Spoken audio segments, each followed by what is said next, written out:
राजेंद्र दादा म्हणतात, मी एकटा सलूनमध्ये गेलो असताना थुंकण्यासाठी बाहेर आलो आणि झोप गेला माझा. केस कापणारा मला शोधत होता, कुठे गेलो म्हणून. मी तर खाली पडलो होतो. त्याला वाटले कोणीतरी बेवडा पडला असे.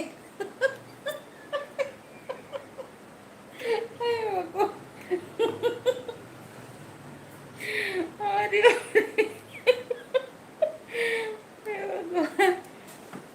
माझ्या भोवताल गर्दी होती हो का.